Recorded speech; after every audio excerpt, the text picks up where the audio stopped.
gracias. Buenas tardes a todos. Quiero dar las gracias a esta universidad por haberme invitado a participar en esta jornada.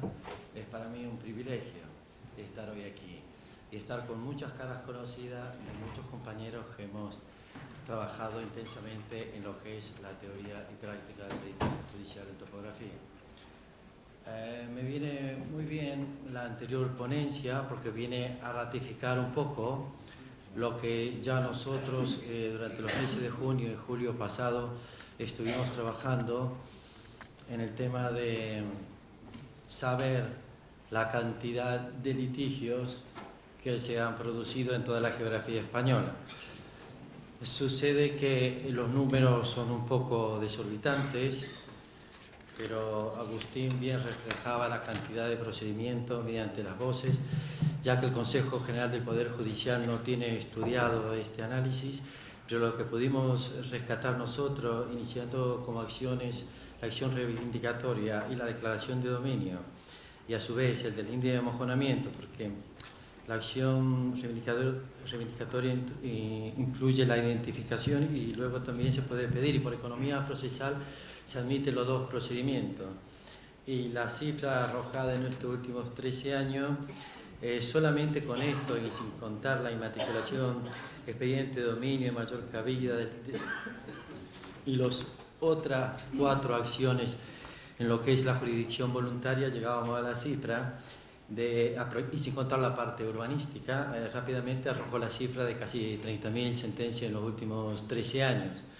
Si agregáramos la otra por proyección, estaríamos en 3.846 procedimientos que en la geografía española, en este momento, tanto en lo civil, contencioso administrativo y parte en lo penal, a veces por desorden territorial y esto, serían 1.450 juzgados, alcanzaría la cifra de 800 millones al año. Sobre una media de 208.000 euros, en que una parte denuncia a la otra. Pero esta es, y yo no sé qué pastilla de color vamos a tomar, si roja o azul, pero sí que un antidepresivo seguramente a los ciudadanos que a falta de una regulación en estos temas tan importantes como es el derecho real, se ven atrapados ya y de hace muchos años, como vamos a ver, vamos a hacer un viaje de ida y vuelta en los últimos 130 años, para anunciarles, y le anuncian esa situación los tribunales de justicia, que identifica la propiedad y tendrás el derecho. Los anteriores ponencias, yo los felicito a todos, pero el modo de identificar la propiedad conduce necesariamente al linde. Toda la jurisprudencia del Tribunal Supremo lo indica de esta manera. Ya desde tiempo remoto, Escriche, en su diccionario razonado, venía a decir que era pertinente aportar los títulos y luego de hacer la medición, encargar a peritos o topógrafos que luego de hacer la medición de las líneas señalen los parajes donde poner los mojones. Identificar la propiedad por medio de levantamientos topográficos, según el Tribunal Supremo, es tener las garantías jurídicas y técnicas del derecho. Las garantías jurídicas ya las tenemos, ¿no?, a través de los registradores y los notarios. Pero en las técnicas del derecho hay 2 maneras de identificar la propiedad. Entre la misma técnica, a través del Código Civil y las leyes de procedimiento, que todavía estamos anclados a 2, a la del 2002 y la de 1881, aunque les parezca extraño, todavía vamos con aquella de hace 133 años, y la otra es cómo se identifica la propiedad. Yo creo que con esta tendría el ciudadano las garantías jurídicas completas. Ante la avalancha de casos que se han producido, nuestro colegio ha ido preparando en toda la geografía española a muchos compañeros que hoy encuentro, y muchas caras conocidas de la formación que hemos estado preparando en los últimos 3 años. Las técnicas del derecho vienen recogidas en el Código Civil. ¿Qué artículos se aplican para solicitar una cosa y si ese artículo es una acción o es una facultad. Esto proviene del libro 2, 3 y 4, o sea, 1643 artículos que traen causa diversa con la propiedad. De las obligaciones y contratos también hay una cabida y una compra y una obligación y un contrato por cumplir. De los modos de adquirir la propiedad. Y lo más importante son los que van del 300 al 608, que incluyen la reivindicación, declaración de dominio, esas 4 acciones principales, y de los 400 las servidumbres de paso. Esto viene reflejado en los artículos 33 del derecho de propiedad y el 24.2, los modos en que el ciudadano puede plantear la defensa de sus intereses. Identificar la realidad ha de hacerse de forma que no ofrezca duda, que es lo que se reclama, fijando con la debida atención su situación y lindero, y no solo con una idea de una descripción. Esto no lo digo yo, lo dice el Tribunal Supremo, y exige un juicio comparativo entre la finca real contemplada y la que consta en los títulos. La finca contemplada es esa realidad extrarregistral, la que está en el territorio, cuando vamos e identificamos los lindes. La falta de identificación, por eso en estas ponencias que se hablaron esta mañana de la descripción, a todas le falta esto, por eso chocarían con el Tribunal Supremo. La falta de identificación del objeto reivindicado impide por sí sola la viabilidad de la reivindicación pretendida, teniendo declarada la sala que la identificación no se logra con la descripción registral, sino requiere que la finca, de nuevo, sea contemplada en el terreno por los 4 puntos cardinales y sigue la historia. Pero ¿qué dice el Tribunal Supremo? Que debiendo demostrarse sin lugar a dudas que el predio es topográficamente el mismo a que se refieren los documentos y demás medios de prueba.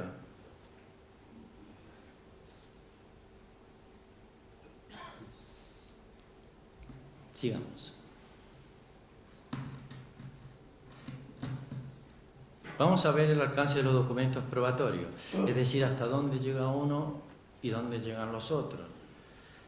Ni la fe notarial ni la fe pública registrada se extiende a los datos de hechos consignados en la escritura de transmisión de finca.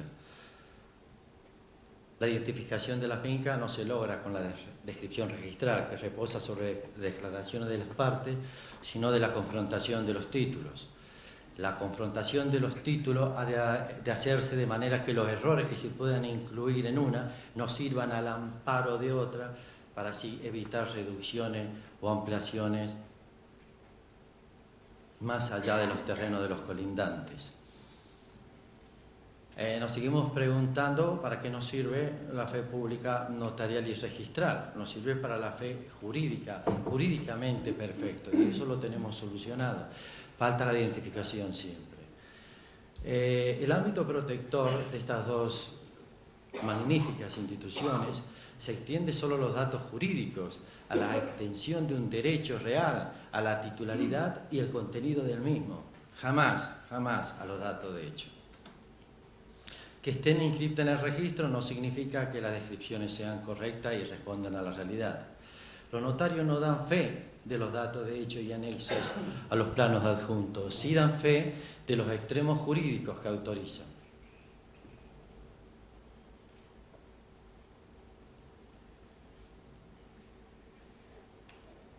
La mención de una determinada extensión de metros cuadrados o hectáreas cabida de una finca habrá de estimarse en función de los límites fijados, es decir, dentro de los límites acreditados, y todo ello para evitar reducciones o compensaciones de la extensión perdida a costa de otras parcelas colindantes.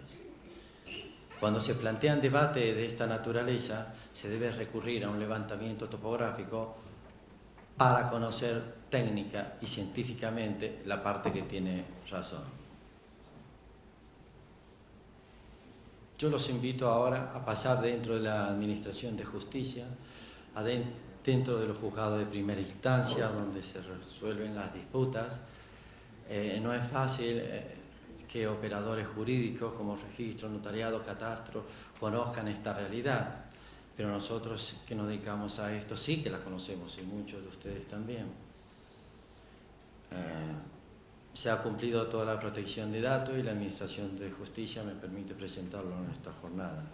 Vamos a ir con un caso de cómo se confrontan los títulos.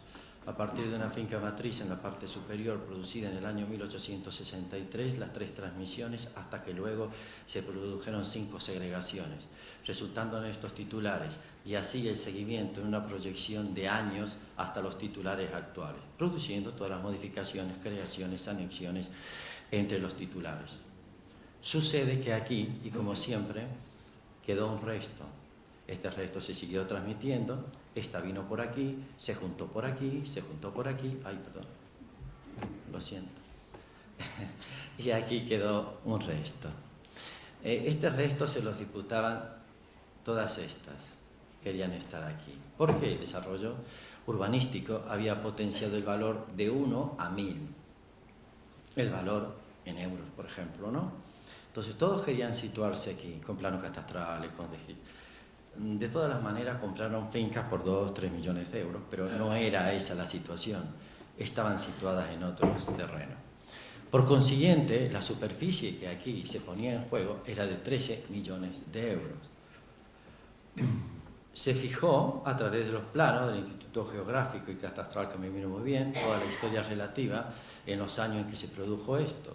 Luego, por supuesto, el plano topográfico con todos los datos georreferenciados y geométricos de la parcela, con todos los hechos representados por fotografía y dónde se habían producido, por todo el movimiento en que el estudio y los títulos se habían producido, no en el mismo orden, las segregaciones con las inscripciones, o sea, en notaría habían hecho las segregaciones, pero se fueron inscribiendo según la voluntad de cada propietario en momentos diferentes. Por eso hubo que hacer un plano para que el tribunal supiera que la primera segregación producida por un título era la inscripción tal en el registro. Se hizo de esta manera y así es como se solucionó el tema de esta propiedad. Ese es un caso bastante complejo, este es un caso muy simple y cotidiano. El complejo se estimaba más o menos la cuantía del procedimiento, lo que se jugaban las partes, aproximadamente unos 13 millones de euros. La prueba pericial costó 74.000 euros. En este caso que vamos a ver, les voy a dar cifras. Lo que se venía a jugar aquí, todavía lo podían haber, lo hacían con el otro procedimiento ordinario, que lo podían hacer con 3.000 euros, hoy hace falta 6.000. La prueba pericial costó 4.500 euros y todo se produjo de esta manera. La finca de color rojo decía que aquí tenía un muro y siempre había tenido acceso por un pasillo y demandaba a toda esta azul, que tenía entrada por aquí. La demandada, ante el estupor de esta denuncia, quiso venderle algo, ellos querían más, luego había otro, un patrocinador externo que pagaba todo esto, y la señora esta, muy mayor, decía que aquí nunca había habido un muro. A mí me vino muy bien todo el tema de la fotogrametría, porque ya de un primer momento supe que aquí no había un muro. Pero la parte demandante, que era esta, solicitaba al juzgado, y para que no se incumpla una norma del proceso, admitió que se hicieran excavaciones por parte y a costa de los demandantes para ver si encontraban restos de un muro ni estas cosas.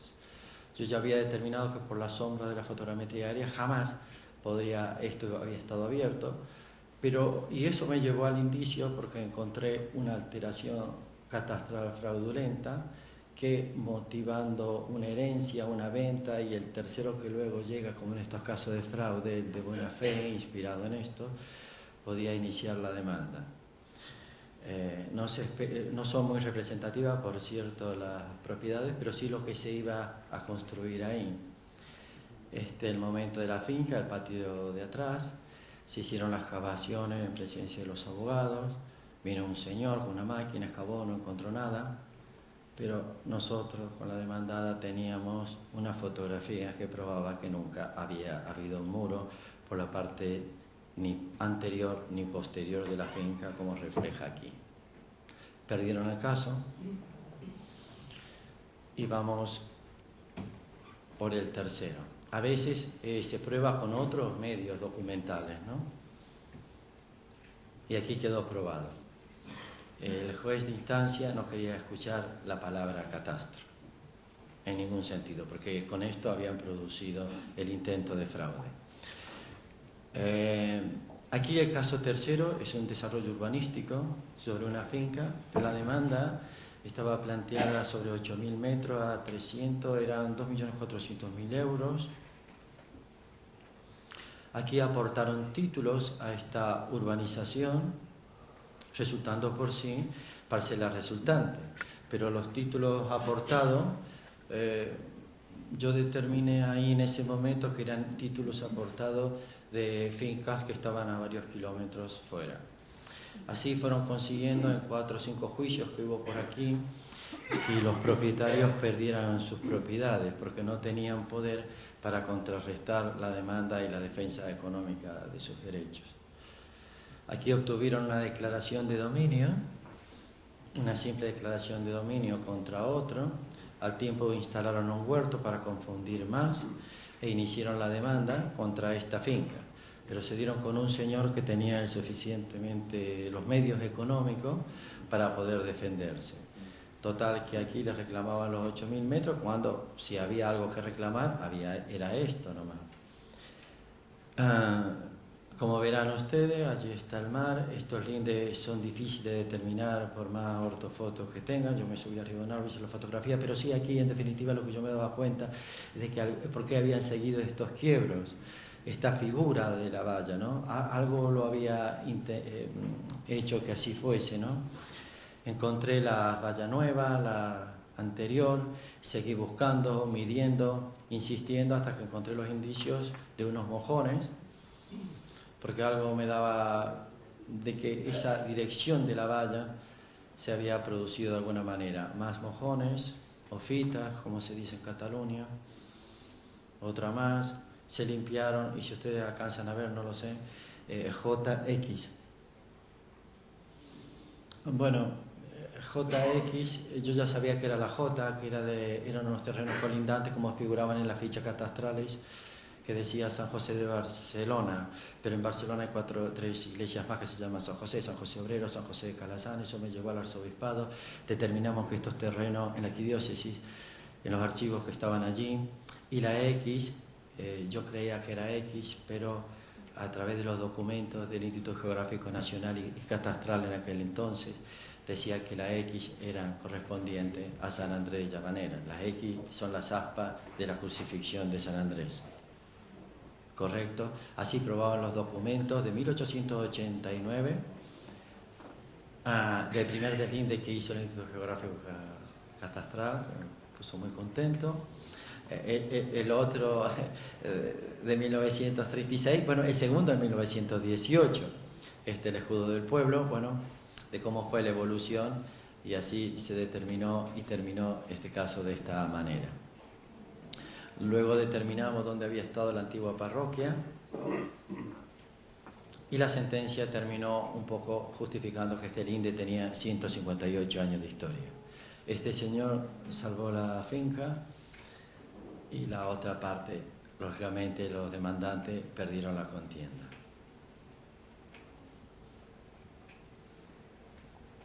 A veces el nivel de documento o presentación de las pruebas puede sentirse un perito agobiado por la cantidad de pruebas acumuladas y en ocasiones muy abrumado. Cuando sobre 35.000 folios se reducen a 14.000 para intentar probar sus derechos.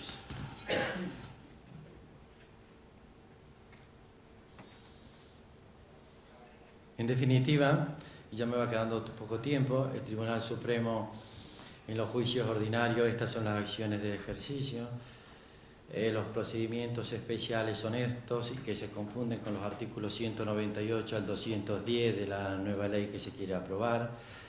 En esta acción reivindicatoria, la acción declarativa de dominio se acepta con la acción de deslinde. La acción reivindicatoria y la declaración de dominio son parecidas pero diferentes. Lo que vengo a decir que el artículo 348 es el que se ajusta en derecho para ejercer en la técnica del derecho, jurídicamente, solicitar la restitución del bien por el poseedor sin título que lo pueda justificar. Pero lo que vengo a decir aquí rápidamente es que el actor tiene que comprobar el dominio y la identificación de lo que se reclama. O sea, en definitiva, tiene que probar título y levantamiento topográfico. Son los 3 requisitos de la acción. Y si no, no hay acción ni hay éxito.